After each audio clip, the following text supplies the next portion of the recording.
There were plenty of terrible performances this week, and there are plenty of guys to panic about, but I wanted to do something a little different for the end of the fantasy football regular season. I wanted to count down the top 10 biggest busts of 2024, because there are some big names that busted this year. If you didn't make it to your fantasy playoffs, there's a good chance you have at least one of these guys on your roster. Now, before I get to the list, let's start with the honorable mentions. These guys were terrible this year, but not quite bad enough to make the top 10. Starting off with Jaden Reed, obviously that 0 in week 14 here probably ended your season. Only went over 16 PPR points 4 times this year. Went under 10 PPR points 7 times this year. But he was like a 5th, 6th round pick, so doesn't quite make the top 10. Same with Patrick Mahomes. Even though he was drafted as a top 3 QB, there's actually a worse QB that's going to make the list to keep him off the top 10.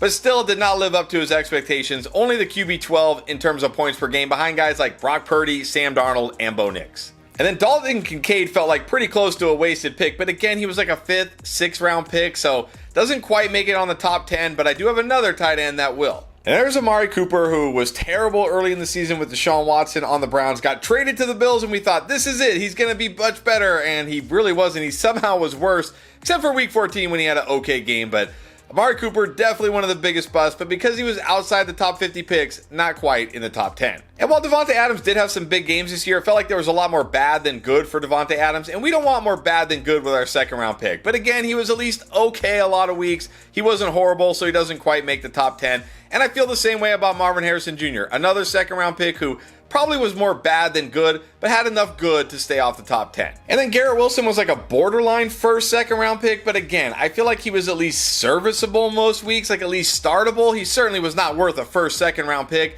but he didn't absolutely kill you week in and week out, so just barely outside the top 10. And the same thing with Tyreek Hill, who was the number 3 pick in fantasy. I really debated putting Tyreek Hill on this list, but I just couldn't find room for Tyreek Hill just because there was too many other busts that needed to be on here.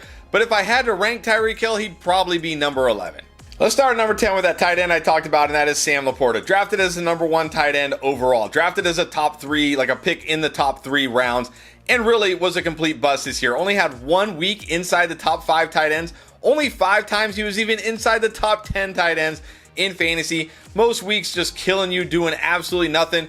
There were tons of tight ends you could have just grabbed off the waiver wire that were significantly better than Sam Laporta this year. That being said, I can't put him higher than number 10 because there are bigger busts to come. And it starts at number 9 with A.J. Brown, a consensus top 10 pick in fantasy, and after he came back from that hamstring injury, he was pretty much terrible the rest of the year. In 5 of his last 7 games, he finished outside the top 30 wide receivers in PPR scoring. The only reason he isn't higher is because at least he was giving you a decent floor on a lot of weeks. It wasn't like he was outright killing you, just getting you nothing week after week. But at the same time, you didn't draft this guy as a top 10 pick to just give you a okay floor. The ceiling just wasn't there for A.J. Brown this year because, well, Saquon Barkley took over this offense and the Eagles didn't need to throw the ball. So A.J. Brown coming in at number 9. At number 8 is that QB I talked about, that is CJ Stroud. Was drafted as a top 5 QB everywhere. Everybody thought after his great rookie season, adding Stephon Diggs, this guy would make a huge leap forward, and instead he made a huge leap backwards.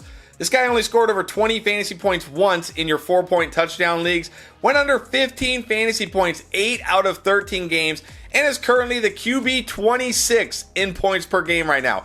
If you wasted an early round pick on CJ Stroud going QB early, you might have wasted your entire fantasy season. Coming in at number 7, I'm going to cheat. I'm going to take teammates. That's Deebo Samuel and Brandon Ayuk. Obviously, we know about Brandon Ayuk, had that holdout, finally got it done, was out there week 1, and in the 7 games he actually played, he scored single-digit PPR points in 6 of them, and then he tore his ACL and was lost for the season. Just a complete lost year for Brandon Ayuk.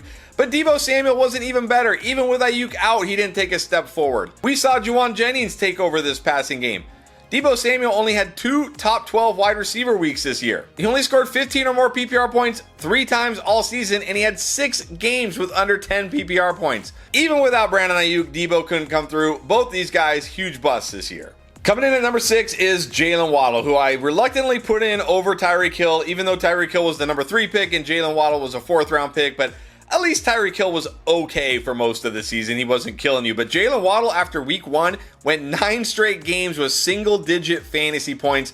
Then he did have that one nice game, had a couple of nice games to end the season, but sandwiched in between those was another terrible game. And by that time, nobody was starting Jalen Waddle anymore because he had been so bad for so long. Jalen Waddle going to go down as one of the biggest busts The only reason he's not in the top 5 is because we have even bigger busts still to talk about. And at number 5, I did put Chris Olave over him just because Chris Olave was like a late second, early third round pick, so you invested way more in Chris Olave. Not to mention Chris Olave missed half the season with an injury. Also had 2 games where he left the game like right away early in the game and pretty much lost your week that week. He did have 3 games with over 16 PPR points, but come on, that's not really helping anybody here. So sure, a big part of this was injury. We never got to see him without all the receivers healthy, what he could have done, but that doesn't help you in fantasy. Chris Olave coming in at number 5. Coming in at number 4 is Michael Pittman, and now he does have a case to be the number 1 non-injury bust in fantasy football, but there is somebody else who needs to claim that spot. But Michael Pittman still was a major bust. This guy was a late third round pick in almost every single league. Never even reached 20 PPR points. His best game all season was only 17 PPR points. 8 times he scored 10 or less PPR points. I mean, any way you slice it here, Michael Pittman, no doubt one of the biggest busts in fantasy. Only because he's a third round pick, he's only number 4 because we got 3 huge busts to still talk about. Coming in at number 3 is Breece Hall. Now it was a battle between him, Michael Pittman, and the guy who's going to be here at number 2 for the biggest non-injury bust this year. I know Breece Hall missed week 14 with an injury, but he was healthy pretty much the entire year prior to that, and he was still mostly awful.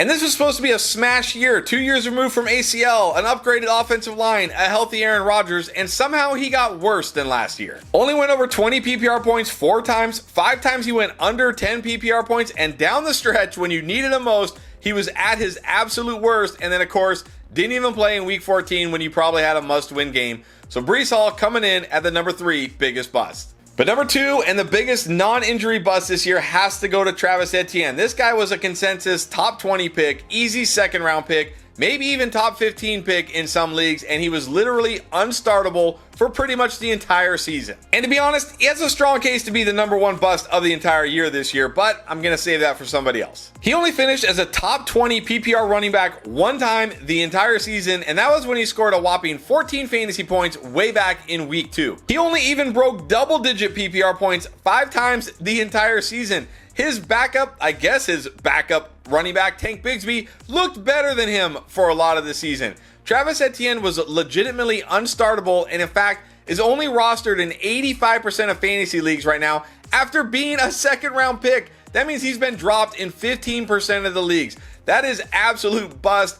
Biggest bust of the year, except number 1 has to be Christian McCaffrey. And of course, this is mostly because of injury, but that doesn't help you out when your number 1 pick only plays 4 games, leaves early in the 4th game, doesn't score a single touchdown, doesn't go over 16 PPR points the whole year. If you took Christian McCaffrey with the number 1 pick, little did you know your season was over probably before it even started. Therefore, I have to give Christian McCaffrey the number 1 biggest bust of the 2024 fantasy season. So there you go. Those are my top 10 biggest busts. Let me hear, what did I get wrong? Who would you have put in? Who would you have taken out? Who were the biggest busts for your fantasy team? Let me know. Drop a comment down below. And good luck to all of you who are still rolling in the fantasy playoffs.